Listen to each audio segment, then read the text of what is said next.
The budget sports watch world has long been dominated by Coros with its Pace lineup and by Garmin with some of its lower tier Forerunner series watches. However, this spring, Suunto made a big splash with the Suunto Run, an AMOLED, multi-band, lightweight sport watch that sneakily comes in at a very competitive $249. Now, I got to spend several weeks with this watch and check out some of its new features and see how it stacks up against Suunto's old guard.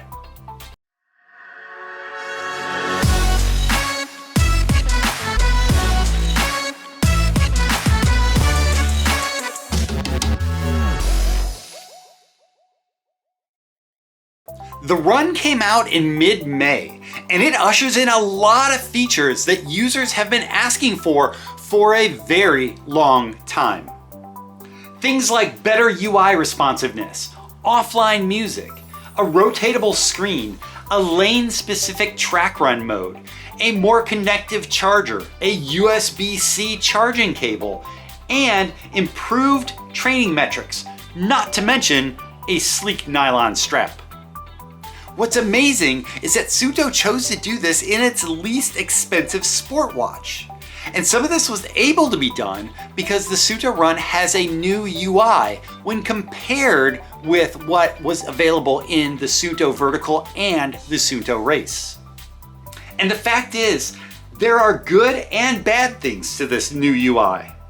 The bad is that the Run can't utilize the growing library of Suunto Plus apps, including the game-changing Zone Sense functionality, and Suunto's limited dev resources may now be split between the Race's UI and the Run's UI.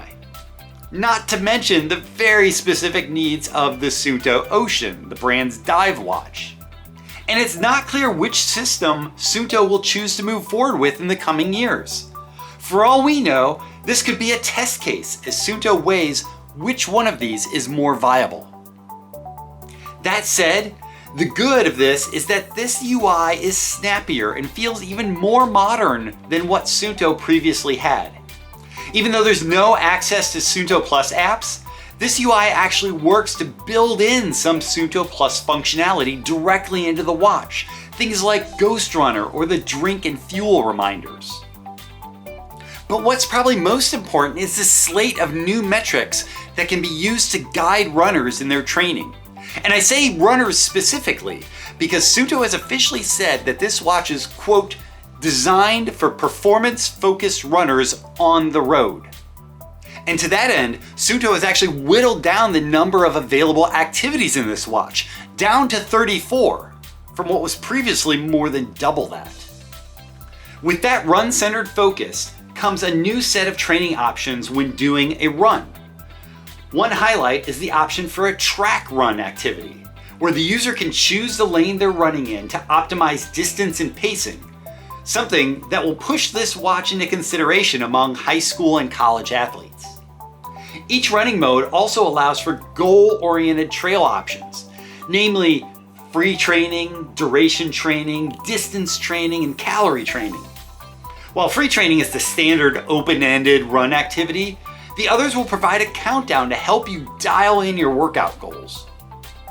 The newly added marathon mode defaults to distance training, yet easily allows you to select standard distance races from 5K up to a marathon. Building on these added training options are new metrics that can help guide your progress. They include data in the Suunto app on fat consumption, calorie consumption, average ground contact time, average vertical oscillation, and average ground contact balance. I did find these data points to be interesting because as a trail runner, they're not things I think about a lot. And they actually had me hunting around for what is normal. Apparently my vertical oscillation is above normal averages. But that kind of allowed me to dig into the numbers a little bit. And especially for people who are kind of data geeks when it comes to their running metrics, they will love some of these new options. The Run delivers a few new recovery options as well that athletes can really sink their teeth into, including an option to activate a post-activity heart rate measurement that helps with understanding recovery and guidance for calm breathing exercises, not to mention the more robust in-house Suunto sleep and napping algorithms. And while these things are really important, they're probably not the thing that people are going to be talking about the most. Because I can really see people gushing about the fact that Suunto has finally brought offline music storage to one of their sports watches, even if it's done through MP3s rather than through a streaming platform. I don't have a nice MP3 library anymore, but I did a short test of this feature using a pre-downloaded song in the Suunto app. It played nicely offline with nice clear sound through my paired JBS headphones. Using music I know is a personal preference, and one I don't opt for often, but it is there for those who see value in it helping with their workouts. Across the run, I love that Suunto was able to accomplish so much in such a small package. The run officially clocks in at 36 grams, using the branded nylon strap, and 51 grams with a silicone strap. That is a bit heavier than both the Garmin and Coros category competitors when using the same strap materials. However, the 1.32-inch screen has far better AMOLED display resolution than either of those competitors. The screen reads really well, and despite the lower price point, it compares to last year's Race S very nicely.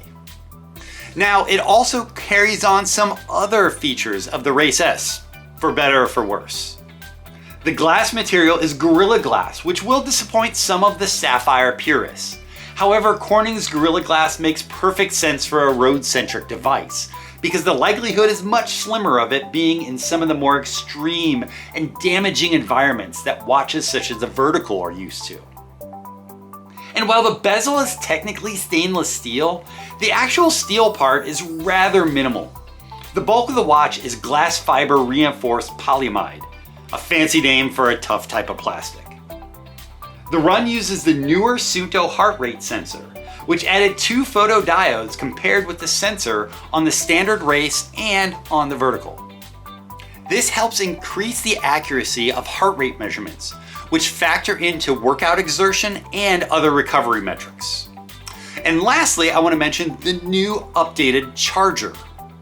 Not only does the Run have a more modern USB-C connector, but it has a new 4-pronged magnet that is much stronger than what has been on other recent devices. But a trade-off I've seen is that it doesn't charge as fast as those previous devices. And that's potentially a problem because the Run bills itself as having 12 days of daily battery life and only 20 hours of GPS tracking in its best setting. And those are good, but they're not great necessarily when compared to other devices that are on the market. While the battery life using GPS settings was pretty close to what they advertised, maybe a little bit less, the daily use battery life was a little more problematic. They advertised 12 days of battery life. However, I took the watch off for 7 full days and turned off the HR sensor. And after that 7 days, the battery was totally dead. So I think the daily is going to be a little less than what people are expecting.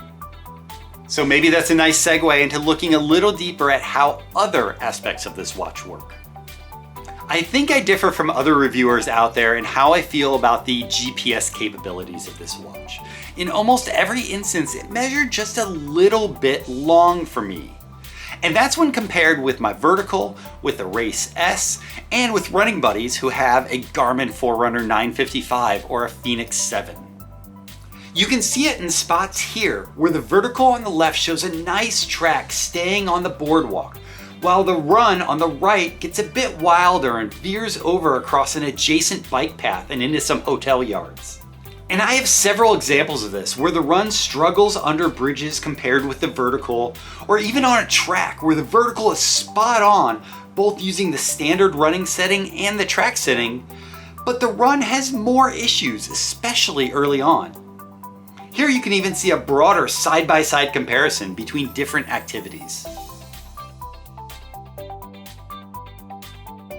As a whole, I saw the Run generally measuring about 1 to 2% longer than my comparison devices. And in one instance, it even went almost as much as 3% over those devices. so there's definitely some room for improvement. Though I will say that it did get better in a firmware update soon after launch, so I hope to see that trend continue. And now, after talking about GPS, I'm going to break with other reviewers yet again and say that I have absolutely no problems with the heart rate sensor. I know that the HR sensor is a point of contention for a lot of users and a lot of reviewers, but for me, it just works, and it has on a lot of Suunto devices.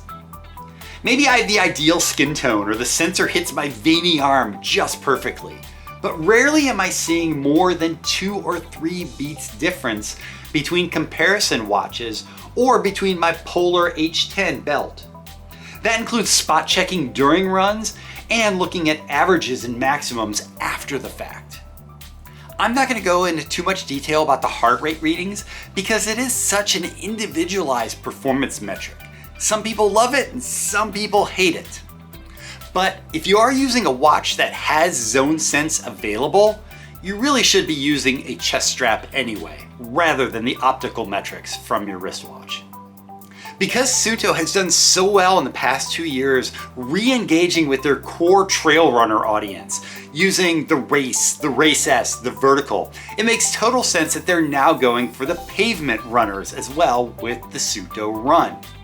And this watch will directly compete with the Coros Pace Pro and the Garmin Forerunner 165. And I can really see it luring in some of those track athletes, whether at the high school or collegiate level, or other people who just like to run on paved greenways and other road surfaces.